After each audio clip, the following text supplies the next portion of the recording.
John Donne wrote a valediction forbidding mourning on the occasion of his separation from his wife Anne on diplomatic business.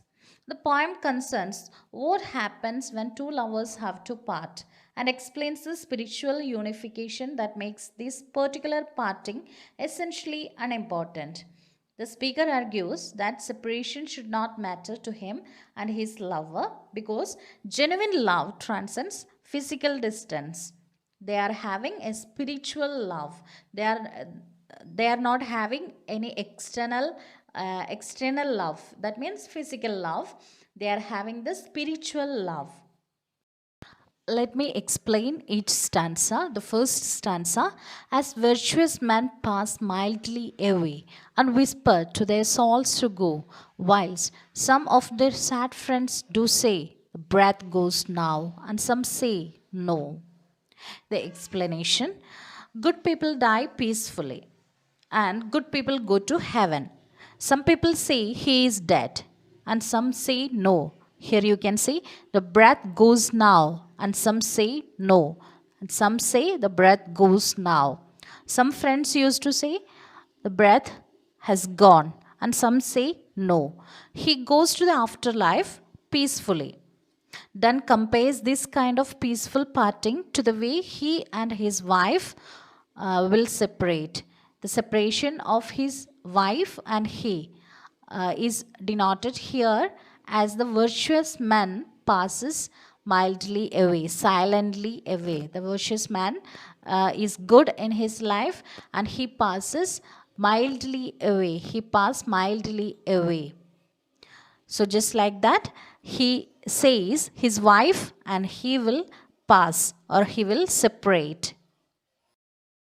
Second stanza: so let us melt and make no noise, not your floods, nor side tempest move, to wear profanation of our joys, to tell the lady of our love. Here the poet says, don't cry for me. When they separate, they do so without the tear floods and sighs. Without the tears and sighs, they do separate.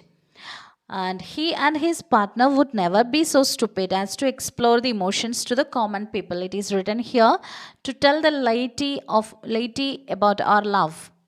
Laity means common people. And he says he would never be stupid as to explore the emotions to the common people. It is something they keep to themselves. He says that it would be a disgrace to explore it.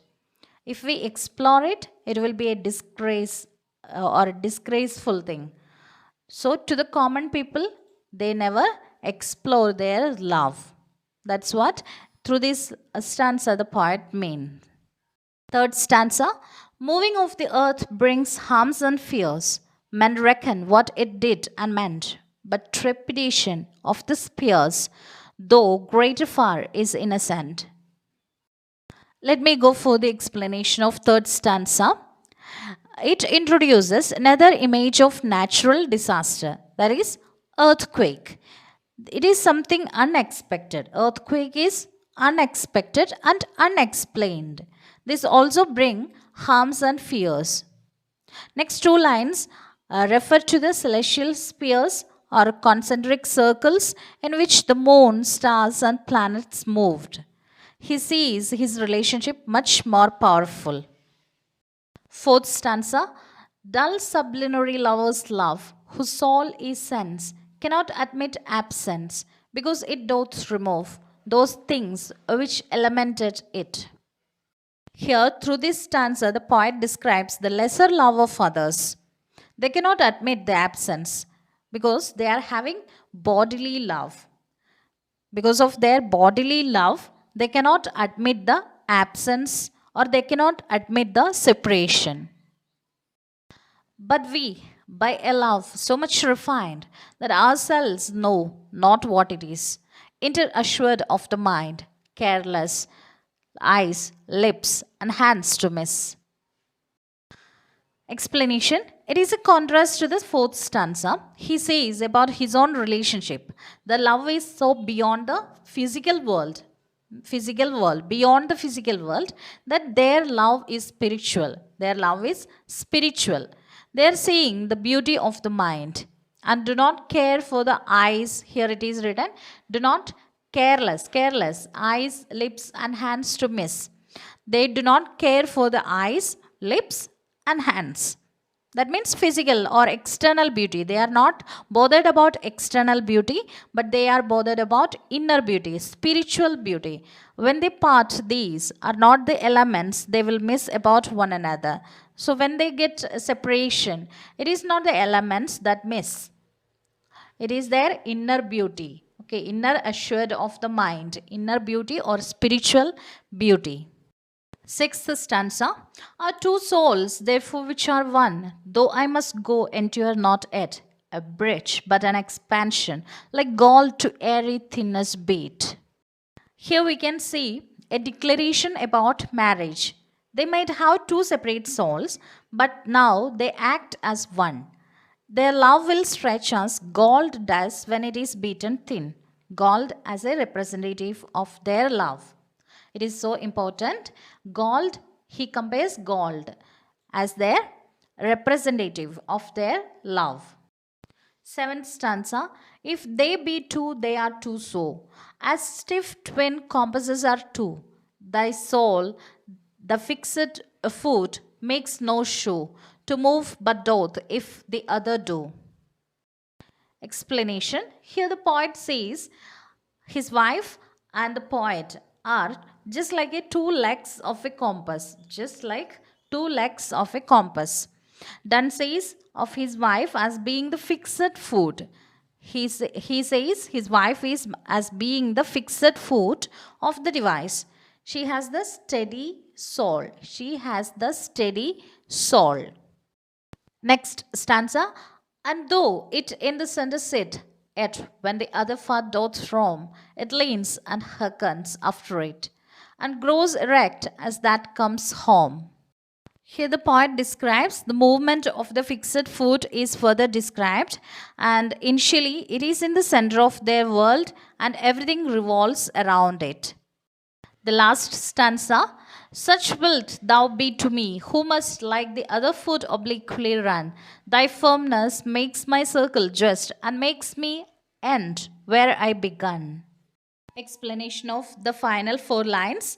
It describes the metaphor in full. She has a firmness. We have already discussed in the seventh stanza that she has a steady soul. So here also again he is repeating, she has a firmness that makes his circle just or keeps it within the limited area.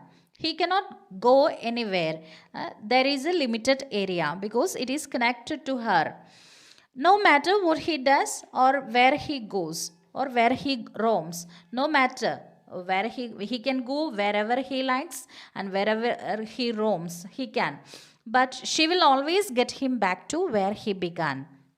She will always get him back to where he began. It is written, her fixed position provides him with the stability to create a perfect circle. She is having a fixed position, steady soul, and firmness that creates or that provides him with the stability to create a perfect circle, which ends exactly where it began. And it will bring the speaker back to his lover once again. Once again, it will bring the speaker back to his lover once again. Here comes the end of the poem, and it's a beautiful poem written by John Donne, Valediction, Forbidding Mourning. So here I am going to give you some questions based on the poem Valediction, Forbidding Mourning. And here is the questions. First question. The poem is written on the occasion of. The poem is written on the occasion of. The poet is traveling away from his wife. The poet traveling away from his wife. It is a metaphysical poem and it is a 36 lines love poem. It is written for his wife Anne. Second question. In the opening stanza of a Valediction, Forbidding Mourning, the speaker compares his leave taking to. The parting of the soul from a virtuous man at death. The answer is the parting of the soul from a virtuous man at death. Third question. In Valediction forbidding mourning, separation between the lovers is compared to what? In Valediction forbidding mourning, separation between the lovers is compared to what? The answer is gold expanding. It is compared to gold expanding. Fourth question. The poet tells his loved one that a public display of emotion will. The poet tells his loved one that a public display of emotion will. The answer is diminish a spiritual relationship. It will diminish a spiritual relationship. Next question. The startling comparisons associated with the metaphysical poets such as Donne are called. The startling comparisons associated with the metaphysical poets such as Donne are called. The answer is conceits. Let me tell you what is conceit. Two vastly different objects are likened together with the help of similes or metaphor. Once again, two vastly different objects are likened together with the help of similes or metaphor. Next question. What is the purpose of the poem? Purpose of the poem. The answer is to pursue his wife, not to be sad about him leaving for a business trip. To pursue his wife, not to be sad about him. Next question. The life of John Donne coincided with the reigns of which three absolutist monarchs? The life of John Donne coincided with the three absolutist monarchs. Who are they? The answers are Elizabeth I, James I, and Charles I. Next question. He was educated at. The answers Oxford and Cambridge universities. He was educated at Oxford and Cambridge universities. John Donne was born in 1572.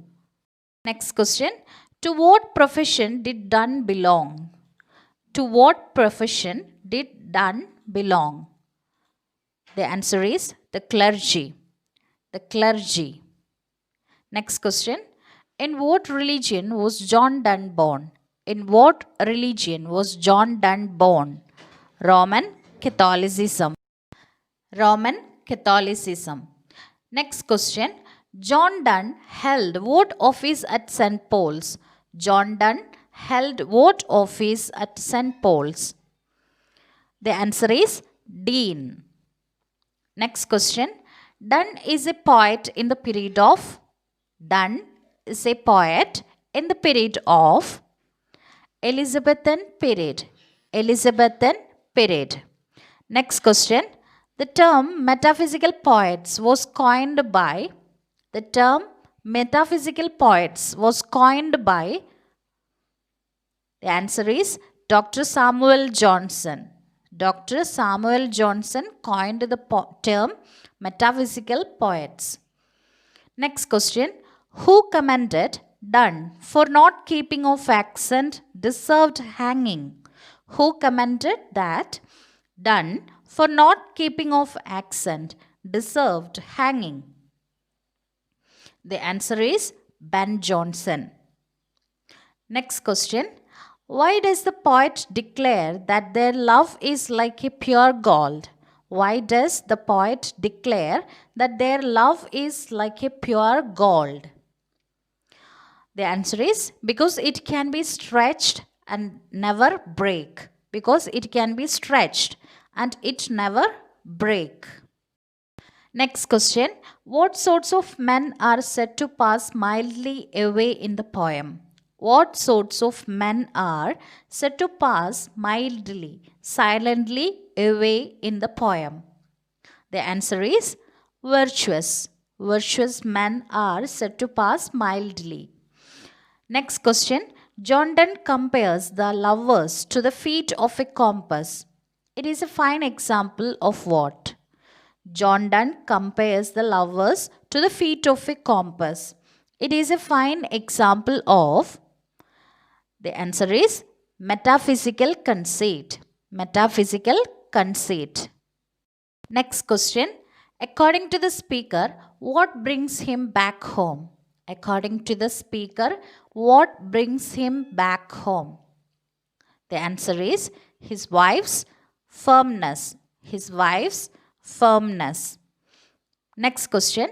What does the poet consider as a profanation of their joys? What does the poet consider as a profanation of their joys? The answer is to reveal their love to the laity. To reveal their love to the laity. Laity means common people. To reveal their love to the common people or laity. Next question. According to the first four lines, love is like dash. According to the first four lines, love is like, the answer is a good man dying. We have already met with the virtuous man dying. Virtuous man, the same meaning itself. A good man dying. Next question. In the line 6, tear floods is an example of tear floods. It is an example of which figure of speech? In the line 6, tear floods is an example of, the answer is hyperbole. Hyperbole. Next question. The relationship that Donne celebrates chiefly is what? The relationship that Donne celebrates chiefly is, the answer is spiritual. He celebrates spiritual relationship. Next question. In Donne's A Valediction forbidding mourning, the speaker tells his loved one that a public display of emotion will diminish what? In Donne's Valediction forbidding mourning, the speaker tells his loved one that a public display of emotion will diminish what? Already we had discussed. The answer is a spiritual relationship. It will diminish a spiritual relationship. Next question. The use of conceits is especially a characteristics of what kind of poetry? The use of conceits is especially a characteristic of what kind of poetry? The answer is metaphysical. Metaphysical. These are some of the important questions on valediction forbidding mourning. Put your heart, mind, and soul into even your smallest acts. This is the secret of success. Thank you. Have a good day.